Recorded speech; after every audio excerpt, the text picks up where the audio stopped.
Thrand here, and I'm here with the classic medieval sword from Medieval Shop. This is a beautiful sword. It's a nice representation of a Type 10A blade, and it has a real disc pommel and a very large quillion, something you see classically from the 13th to the 14th century. The only thing that makes this one a wee bit unusual is its extreme blade heft. It's a little bit heavier than most of the ones of Type 10A because they tried to streamline them a little bit more for cutting and thrusting, where this one's geared more towards cutting. It's got a little more heft to it, and it's very well counterbalanced. No, this is not a hollow disc pommel as big as it is, like a real disc. Very much reminds me of when I was looking at Moon brand. It was not hollow either. It was a large wheel disc. But the things that do make this one different is it's a tapered disc. So in no way, if you were to cast out with it and rely on it to hold it in your hand, does it interfere with the wrist or affect that. It feels really good if you throw it out, such as a cast blow. But due to the design, you can very easily wear a gauntlet with it. Of course, most swords modernly do have longer hand hilts. But this could actually aid if you want to use this disc as a two-handed method of using it if you drop your shield and wanted to give it a little extra oomph to it.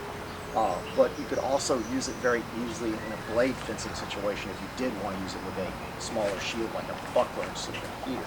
So altogether, it's a great sword. I wouldn't say it's the best on the point. It's more of a cutter. Well, we're going to find out today how effective a cutter it is, and I think during the transitional era, around the 13th to the 14th century, when they started getting transitioned to plate in the early 14th century and late 13th, and started adding plate pieces, I think a lot of mail was still being worn, so a hefty blade could still injure your opponent, and of course a nice thrust into a niche area if you find one. But also there'd be a lot of unarmored levies and poor opponents on the field. So I think this sword would excel at that, especially if people were lightly armored or had light mail. I mean, I think it would make soft work of bone. So anyway, let's go ahead and see what happens with this. We're going to try it out on our analog ballistics gel head as usual. We'll start off with the blade in a method like if you were blade fencing and you want to put the blade out there, but you want to make sure the blade is out there first so you can defend. So that will eat up a little power compared to what a lot of people do, where you sit here and draw back and swing and make sure you've got a complete, fulcrum of force. I should still be able to generate a lot of force due to the heft of the blade and the balance, because it's still balanced very well considering this is a hefty blade. This is a little over 3 pounds. Yes, I know that's heavy for a arming sword or a one-handed sword traditionally, but they did find some. And as a matter of fact, I think Matt Easton had talked about it recently. So let's go ahead and, so it's plausible for this to actually be a historical version, and that kind of pleases me to know that somebody fought with something.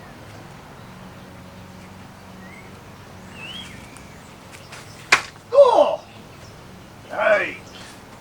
I aimed a bit low there. I meant to come in at the skull. Let's go ahead and try a little higher. There's no point in examining a flesh wound along the jaw. It's not a good sword, is it? Oof! Now, a blade with heft like that, this is what I expected. I'm going to leave that in there. Expected a lot more blood to come out, but we used a special gel blood. I was thinking it'd be a lot more like brain. But apparently what happened with our gel blood, oh boy. Well, I think our blood is congealed so much that it is jello. So my new gel concoction for blood, I apologize, guys, didn't quite do what I expected. We got a really good cut into the head, though. This is spectacular. As you watched, I stepped in and did it in the manner if I was trying to defend with the blade as I was attacking with a buckler, so the blade would be as a defense as well. So that is a lot of power from actually not going all out in the method of swinging it, but just putting it out there. A little less gel next time. A little less gel. It's working, but we it basically oozes have out, jelly but it's in there. Real slow oozing. Yow. Oof. I'd say we've got a very nice cut into the skull again. And his blood's oozing out again. We took the entire cap off with the 2 cuts. Well, it definitely looks more like brain matter than blood today. It most certainly looks more like brain matter. I hope I don't get banned from YouTube over this one. I actually was doing an experiment, and I think I went a little too much jelly in the blood. I was out of sugar. I actually used sugars to thicken it up like a syrup. I didn't know how good that is on the blade, so I tried a new gel concoction. And Yeah, this blade is tremendous. I'm throwing actual cuts out there as if I was trying to fence, not necessarily, you know, and be defensive as well, not just be all powerful and look what it's done. This is amazing. Due to how badly our levy is injured here, because I'm assuming this is our unarmored levy, or our extremely ignorant knight that came out with no headgear of any kind, not even male, I'm going to go ahead and try to just take his head clean off.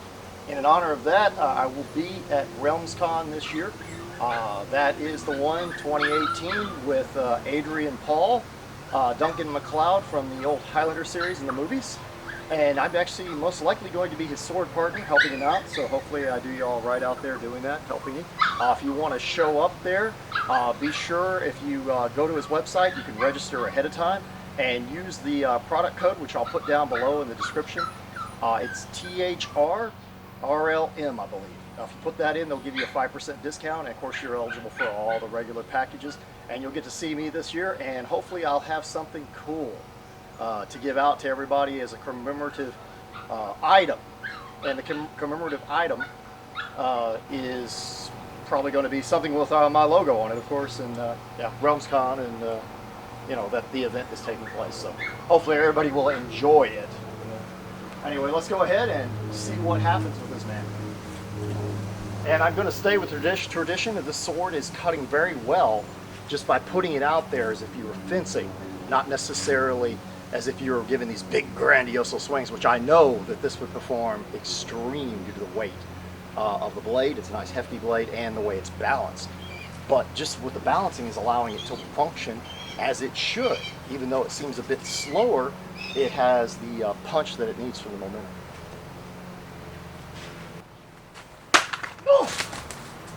I would say that was a cool decap. I don't believe this has ever happened before. Since I was trying the blade fencing method here of keeping the blade in front of me and not just swinging wildly and putting the blade out there, what we ended up with was a perfect decap. We shattered the bones, and technically we would have had the neck cut, but I had an extra piece of PVC pipe in here because we've been having problems where it actually doesn't stay together properly because the new stand holds it so tightly. So I've been trying to re-brace it, but I think what happened is we had a double spine because of the gel blood. It held the pipe up inside and then allowed it to stay towards the bottom just to act as a hard to explain to everybody, but this is extremely amazing what it did. If the spine was this tough in the man you were fighting, perhaps he was an immortal or something, and it didn't want to cut, you would have had a little skin flap over here holding the head and it just slumped over. So that is just amazing and beautiful. And if you see what it cut through, the types of PVC pipe and double PVC pipe within PVC pipe, this is an excellent representation of the spine, greater than what we normally cut with most swords. So I'm highly impressed with Medieval Shop's classic medieval sword, and this is impressive. As you can see, you had a pipe within a pipe. So I'm in awe here of how well it did. And your blood's still down its knee. Oh, it's still oozing, isn't it? And it looks like, this is where I'm probably going to get banned from YouTube. It looks like brain matter on the ground. I mean, if you had little gray bits in it, that'd be it right there. Who knows? Maybe I'll keep doing that just for the cranial cavity and use blood for the rest, but I might have to go to a different color.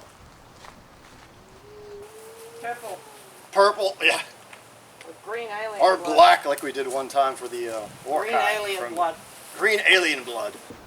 It doesn't quite sound as exciting. But anyway, I hope you all enjoyed our video. I'm extremely impressed with the sword here. If anybody's interested, be sure and go by Medieval Shop. And as always, farewell.